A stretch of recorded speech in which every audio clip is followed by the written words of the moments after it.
Hey everybody, this is Brenda Devine from Purpose 8 Institute, and you're listening to my podcast, Living a Life of Purpose, where we discuss the importance of purpose in our everyday lives. Discovering and living out your purpose keeps you focused on God's purpose. That is sharing the good news of salvation with others. This podcast is for people like me, still searching for the answers to who am I and why am I here?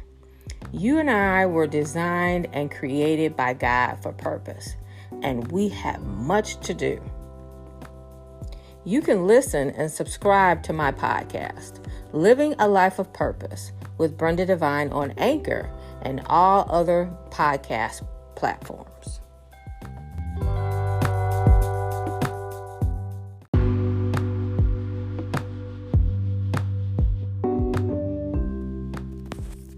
Hi, this is Brenda Devine from Purpose 8 Institute. Hey, I just want to say thank you once again for joining me for another episode of my podcast, Living a Life of Purpose. So today's topic is perfection is elusive. So I don't know who came up with this idea that everything has to be perfect. I have to be perfect. You have to be perfect. We have to be perfect. I think on some level, thinking about all of us being the same, doing the same, speaking the same, feeling the same, going in the same direction is boring. There is no me there. There is no you there. There is this them and they trying to be perfect. Perfect can also apply to you in your relationship with your family, your relationship with your parents, school, friends, spouses, mates, partners, raising children, getting older, our careers, our finances, our body shapes, our color, our speech, how we talk, how we walk. There's always this elusive definition of perfection.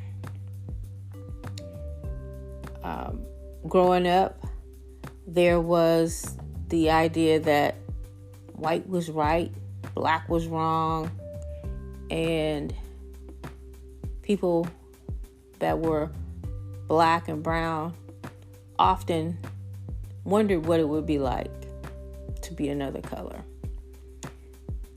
Women living out certain lives dictated through media, books, magazines, people's opinion, wondering what would it be like just to be comfortable in your own skin. Men raised to not show emotions, to always be in charge, to be the breadwinner of the house. I wonder what would it be like just to be human and to have faults and to cry and to wonder what would it be like to be able to put that bag down, that burden down, so that you could discover who you really are. So I'm going to say that perfection is elusive.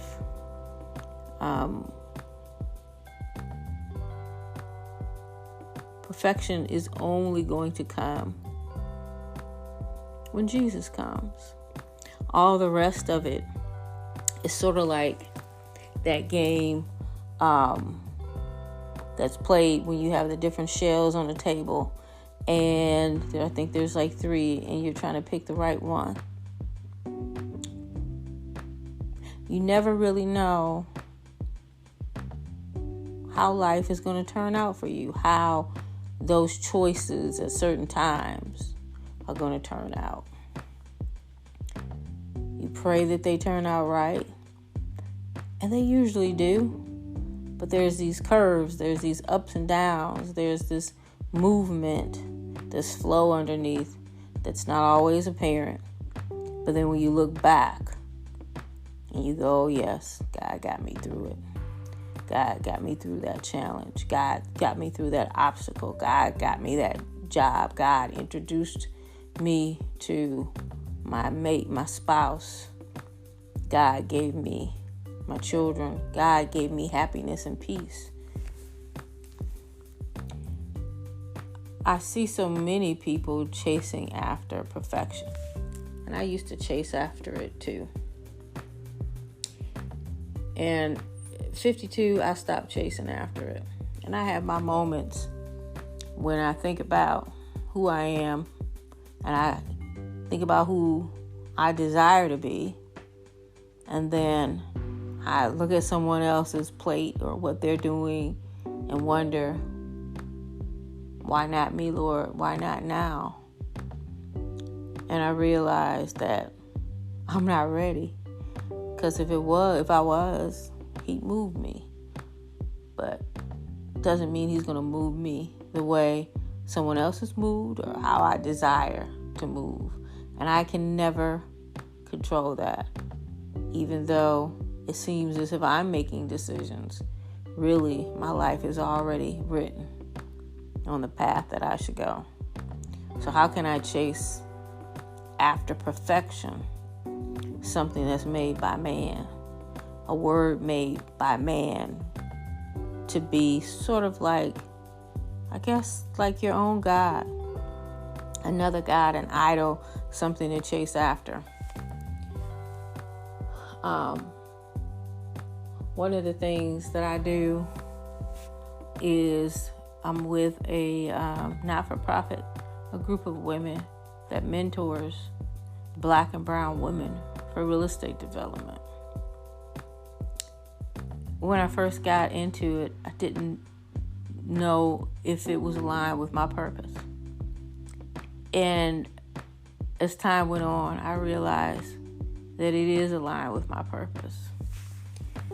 Because in this generation, just like every other generation, there are women and men, young women and men, and I'm going to say even older people too. It seems to be just timeless that people are fixated on being perfect, saying the right words, doing the right things at the right times, with the right people, with the right opportunities, wearing the right clothes, driving the right cars, living in the right houses, trying to be perfect. And then when opportunity comes, they kind of trip themselves up because they don't know if they have that ability to do what's being asked of them, to ask questions, to think beyond what they've been taught, to think beyond how they feel. But see, there is no perfection in this earth yet. But that's not really what we're supposed to be chasing after. When I see young women and young men not embrace these opportunities that come before them because they're afraid. They're afraid that they're not going to be good enough. They're not going to say the right words. They're not going to impress anyone. And I get it. I've been there. But one thing that I've held true to is being myself. That's the one thing that you can always work on. One thing you can always be better at is being a better person. Not a better person for someone else, not a better person for a family member or a job, but being a better person, being a better human for yourself. A person can put a lot of energy into how they look, how they're perceived, the hair, the nails, the lashes, the makeup, the clothing, the car. You put a lot of energy in those things to impress people that have a limited amount of time on earth, just like you do. I have found that it is much, or should I say more, I shouldn't even say more rewarding. I have found that it is rewarding to press towards being a better person. You don't have to be perfect. No one is. You don't have to walk into a room and be concerned about having the right things on, or owning the right things, or saying the right things. It's better to be yourself, to be genuine, to be authentic, to be comfortable in your own skin. Because really, when you are chasing after perfection, which is elusive, you're basically saying, I have no confidence in my design, in my creation, nor do I have any confidence in my creator, because I choose to look beyond what is in front of me. I'd rather chase after those things that someone holds and says, hey, look at this, look at that. You should be this, you should be that. I'd rather put all my energy into being a better person and being authentic and being humble.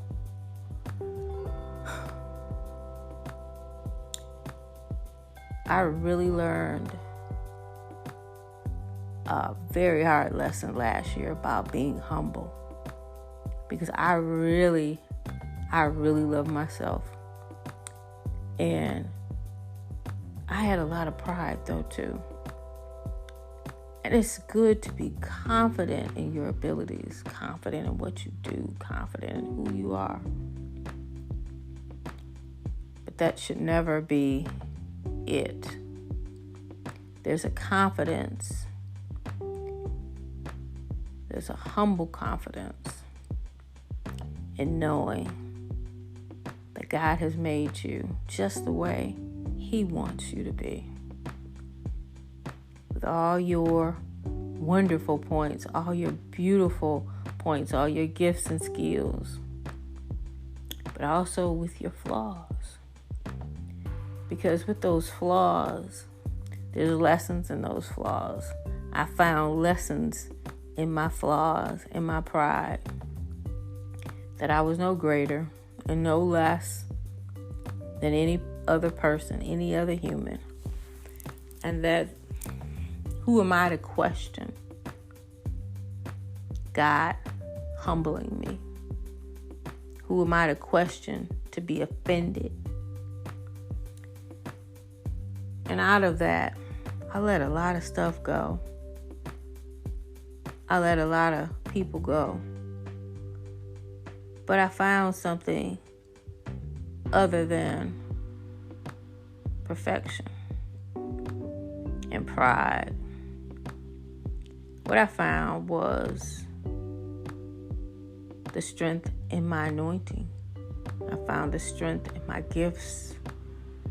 I found the strength in my relationship with God. I didn't need someone to talk to. I thought I did. What I really needed was to talk to God and to get closer to Him. And when He humbled me, it hurt. But I became a better person. So when we are thinking about the thems and the days and what all the storybooks and social media and the magazines and politics and everything else in the world, even our culture, our language, our race, tells us who, and our genders tell us who we should be and what we should be doing with this time that we have in our life, which is so limited. It can be over in seconds. Let's not chase after perfection that is elusive, opinions of others that don't have their stuff together, but trying to tell you what to do. Let's instead chase after our purpose. Chase after what God has called us to do. Let's seek that, our relationship with God. Let's seek being a better servant, a better steward, a better friend. Let's seek being a better human. Let's put our energies in that. Because those flaws that I have, that you have, those are the flaws. Those are your weaknesses that introduce you to your strengths, that introduce you to how weak and fragile you are, that introduces you to who is here to love you, to save you, to care for you.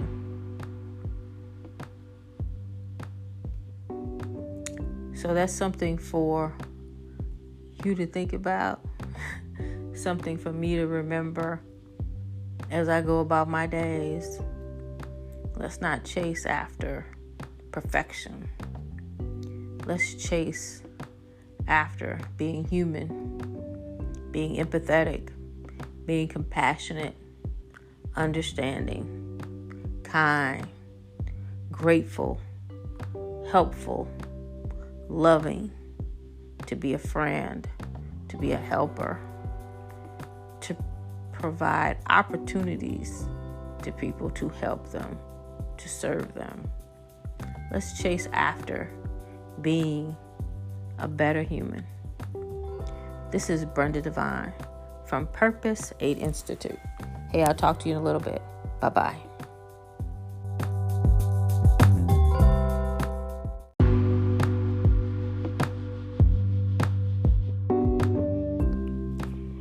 Thank you for joining me on my podcast, Living a Life of Purpose, on Anchor and all other major podcast platforms. To learn more about Purpose 8 Institute and our ministry of sharing the importance of purpose, please visit our website, www.purpose8institute.com. You can also find us on Facebook, Instagram, YouTube, and even TikTok.